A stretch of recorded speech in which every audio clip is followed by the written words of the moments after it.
Hola, yo soy Anela López y junto conmigo están Sebastián Alejandro Hermosa Cárdenas. A la izquierda. Steven Leo, Piero Irala. y juntos vamos a ver a través de este video, vamos a analizar un poco acerca de las tres socioeconomías, tres que forman parte de las socioeconomías que vivimos en nuestro país, como lo son la socioeconomía formal, informal y también delictiva. Vamos a poder aplicar un poco esas tres socioeconomías basándonos en el caso que estudiamos en cuanto al incendio de las Malvinas en el mes pasado de julio, ¿no? Y bueno, vamos antes que todo a poder desarrollar un poco de qué trata esas tres economías para poder sintetizar un poquito. En primer lugar tenemos la formal, que son todos aquellos que operan bajo la ley.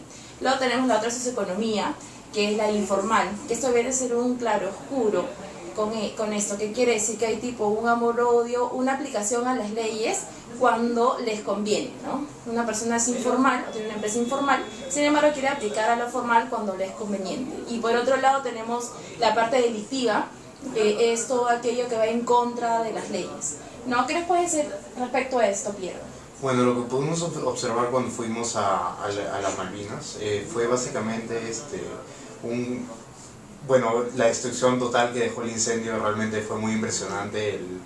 Los videos de las noticias nos le hacen justicia y pudimos observar claramente cómo los containers, incluso las rejas por donde salían los brazos de los chicos que fallecieron en esa tragedia, fue muy impresionante, y todos los restos de materiales inflamables que estaban ahí, de todas maneras era una informalidad total. Pero al revisar la zona vimos que hay muchas galerías, así como no tan grandes, pero como podía ser la galería Nicolini, que realmente dudo mucho, la verdad es que no había ido a esa zona antes, pero dudo mucho que eran como las encontramos ahora en ese lugar. Y justo hablamos con un fiscalizador, con un funcionario de la municipalidad, que nos dijo que ellos habían estado ahí mucho tiempo, pero que realmente los informales nunca les hacían caso, les ponían la multa, pero realmente nunca aplicaban las medidas pertinentes.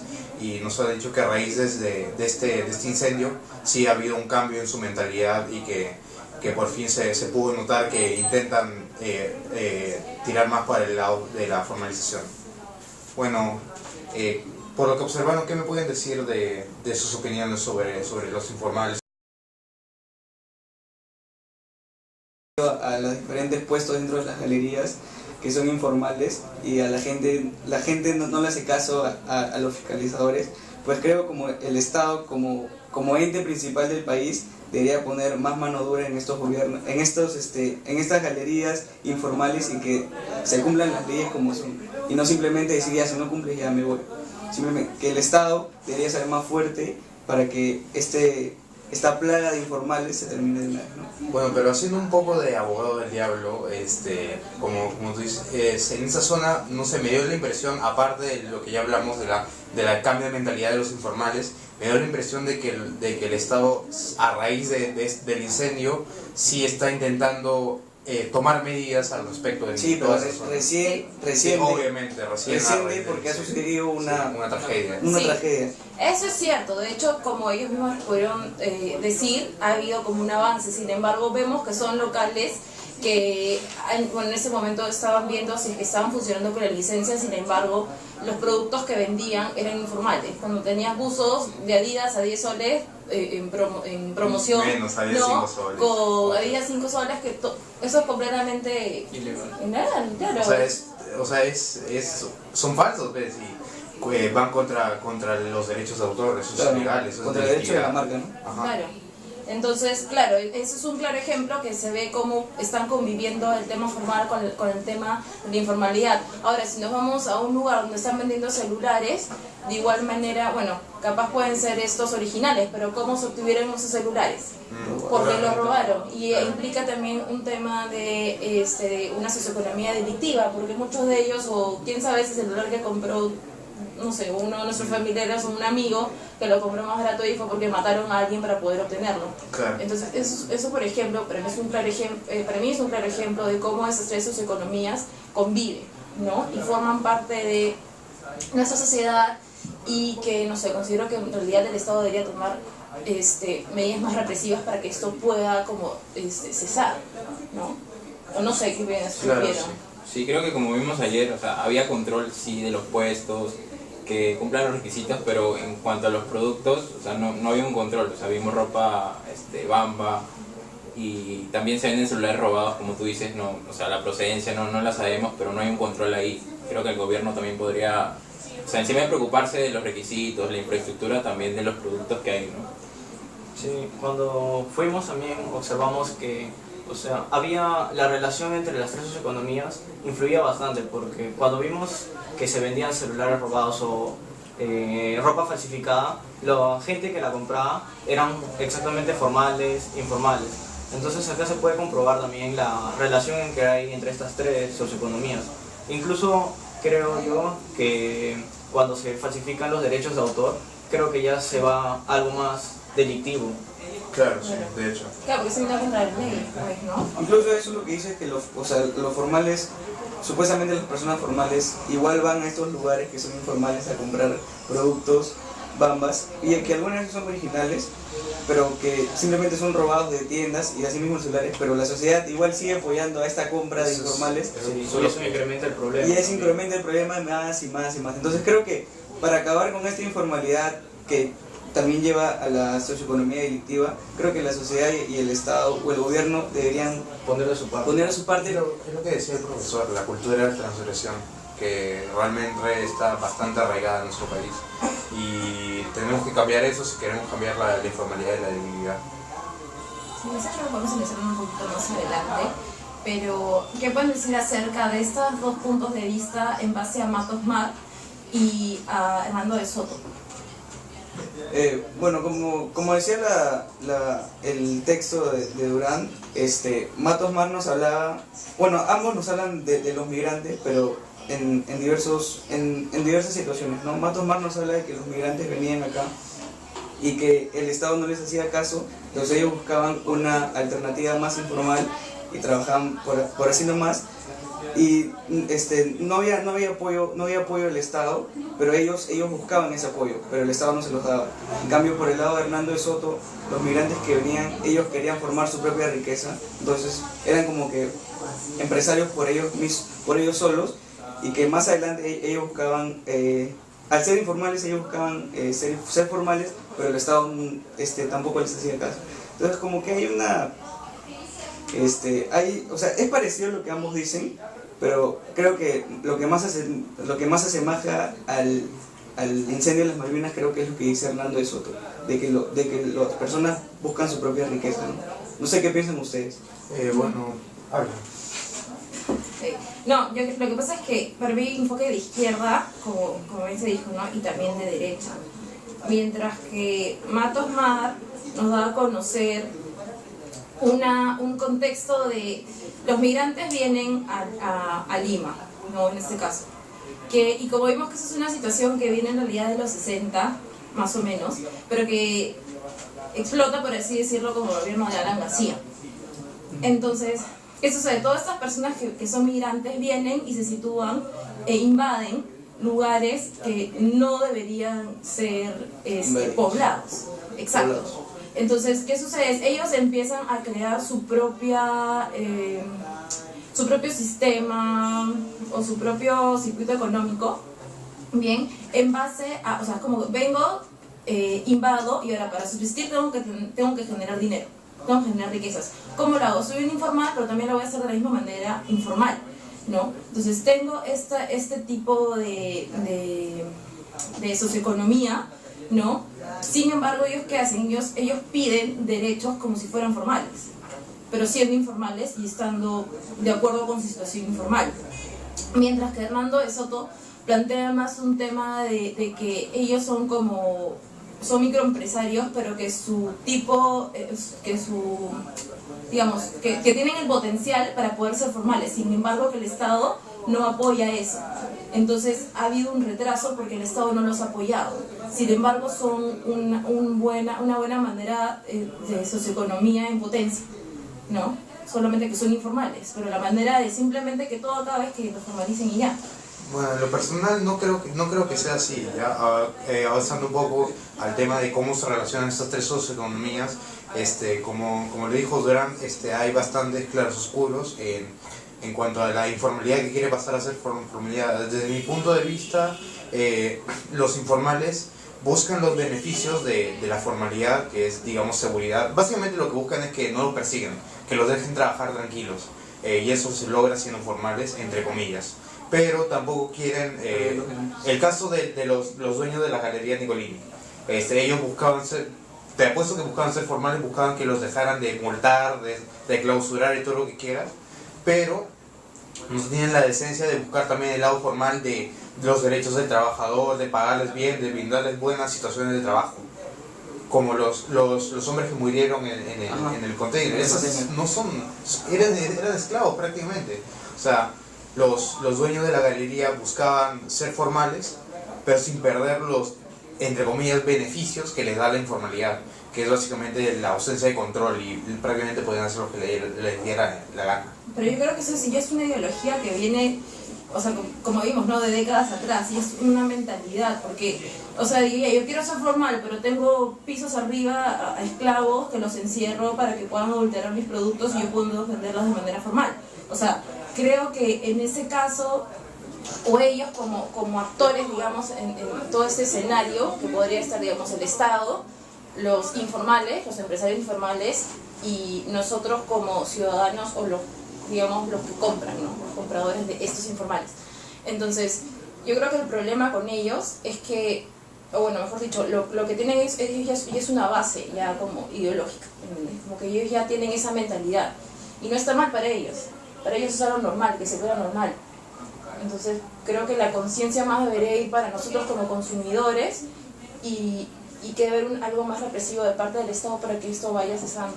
No sé qué opinan ustedes. Sí, concuerdo con eso, pero también un caso es que el Estado, cuando quiere solucionar ese problema de la informalidad, o sea, quiere hacer o motivar a los informales a hacerse formales, pero el detalle es que no buscan una manera adecuada. Por ejemplo, actualmente los informales lo que no quieren es evadir impuestos. Prácticamente hay la evasión de impuestos para todo. Lo que quieren, ellas. Claro, lo que quieren es que, o sea, sean formales, pero no paguen esos impuestos. Claro. Porque, o sea, al ser pequeñas empresas, necesitan mayor capital para poder invertirlo, ya sea para otras cosas. Pero al tener esas trabas de ser pymes y tener altos impuestos que pagar, prefieren recurrir a eso y maximizar sus ganancias arriesgándose a que les decomisen los estos. Como ella dijo también, esa cultura que tienen no les hace ver las ventajas que tienen. O sea, buscan su beneficio simplemente económico, pero no buscan eso, el riesgo que puede causar, como lo que pasó en las Malvinas, lo de las personas fallecidas. Yo me quedo con algo que dijiste, la generación de ganancias. O sea, ellos buscan generar ganancias por encima de lo ético, de lo formal, de lo legal. No sé, ¿tú qué opinas, Piero? Yo creo que sí, pero o sea, más que todo creo que la informalidad nace de la necesidad de las personas por querer generar ingresos, ¿no? Porque, o sea, somos un país tan centralizado que, o sea, viene alguien de provincia y quiere buscar una oportunidad y ve más fácil el camino de la informalidad, pero ya luego quiere quiere formalizar porque se acostumbra a, como tú dices, tener los beneficios de la informalidad, lo que cuesta la formalidad, pagar impuestos y todo, y creo que por eso es que se estanca la informalidad y no busca la formalidad. O sea, creo que la necesidad, o sea, está bien que seas informal al comienzo, pero, o sea, si te va bien, si puedes formalizarte, creo que debes hacerlo. O sea, yo justo lo que eso decías que vienen por necesidad, es que yo también pienso que esas personas que vienen de provincias y buscan un trabajo formal, muchas empresas algunas veces se los niegan por simplemente ser de provincias, y eso creo que está mal hoy en día, porque si vienen nuevas personas creo que deberían entrar al mundo para que vean cómo se trabaja, cómo es el desarrollo del país, no más que el país, de las empresas, para que puedan ser formales y no entrar a un mundo de informales, porque así va a entrar uno y otro y otro y otro, y la informalidad va a seguir creciendo por tiempo. Es un poco, perdón, lo que decía Hernando de Soto, pues justamente que es muy burocrático, ¿no? Que no se le da la oportunidad. No hay oportunidades laborales. Exacto, para ellos. Entonces, como que ¿cuál es mi salida? Hacer algo informal, porque no me dan la oportunidad. Bueno, hablemos digamos, los efectos que tienen, lo que podemos observar, no solo en las Malvinas ya, sino en la realidad peruana. ¿Cuáles son los efectos de la informalidad, de la delictividad en nuestra sociedad? Bueno, en los efectos, el más claro fueron las muertes, ¿no? Las muertes de las personas que están en el container. Ese que es el claro ejemplo que te puede dar un efecto de informalidad con delictividad al tener como esclavos a los trabajadores ahí, ¿no? La falta de seguridad prácticamente. Claro, fueron un conjunto de cosas nacidas de la delictividad, de la informalidad que llevaron a esa tragedia. Y el desarrollo que tenemos como país, ¿no? En sí, como los ingresos que se pueden generar, o sea, no hay, digamos, un PBI más alto, no me equivoco, para poder invertir en sectores que van a permitir el desarrollo, nuestro desarrollo. Sí, me entiendes. Sí, más o menos. Entonces, claro, porque sin eso, o sea, ¿cómo vamos a poder seguir progresando? Entonces, es todo por lo bajo, no es realmente una economía sana, por así decirlo, ¿no? A nivel nacional. Entonces, Eso es lo que dije al principio, que el Estado como ente, o sea, principal del país, debería enfocarse en los puntos más quiebres en el Perú, en el país, ¿no? Como uno, por ejemplo, es la educación, ¿no? Debería enfocarse más en la educación. Otro, me parece que para mí es importante, es este tema de la informalidad, porque existen un montón de sitios informales que no deberían ser así. Y creo que el apoyo de la sociedad debería estar siempre y no ir y seguir consumiendo lo mismo, o sea, los celulares robados y productos bambas y esas cosas, ¿no? Y creo que, o sea, para acabar con la informalidad creo que es un trabajo no solo del Estado, sino de la sociedad, también de nosotros, o sea, no consumir informalidad porque, o sea, igual, El problema, claro, lo hace crecer. no lo reducimos, sino creo que es un trabajo en conjunto, nosotros dejar de consumir eso, el Estado regulando también y, bueno, los informales que busquen la formalidad siempre. Bueno, yo me quedo con lo que dijiste de la educación. O sea, para mí va a sonar un poco trillado, pero para mí toda solución para cualquier problema ya cultural, innato en nuestra sociedad, es la educación. Porque eso no se hace solucionar a corto o medio plazo. Esto es a muy largo plazo. Exactamente. Sí, yo creo que una manera de poder contrarrestar esto ahora es, uno, que sean más represivos con esas empresas informales, que puedan aplicar más la ley y que puedan hacer que se regulen. Nosotros como consumidores, o buscar o sea, poder generar conciencia, capaz, no sé, a través de campañas o algo, hasta de que la gente pueda estar informada, porque creo que el que menos se ha ido a comprar un DVD pirata porque ya está cerca de mi casa y es normal, pero si realmente soy consciente de todo lo que hay detrás de eso, Claro. va a generar conciencia y va a ser como un stop a eso. Y por otro lado, creo que esa inversión en educación es importantísimo, porque como dijiste, no se han dado algo a corto o a mediano plazo, es algo que tiene que venir con las generaciones futuras. Entonces, crear una nueva generación consciente de ese tipo de informalidad para que no consuma esto. Entonces, ahora no va a haber la solución.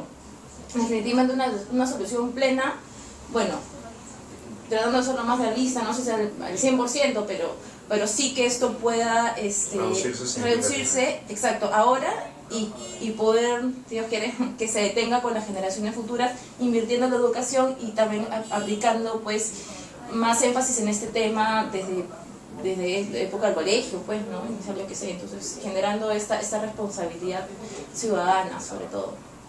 Claro. Piero, ¿tú qué opinas?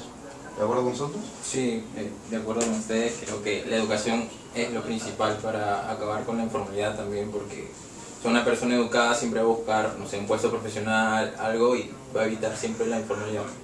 Bueno, también quisiera agregar algo. Ya, bueno, otra de las soluciones es la descentralización.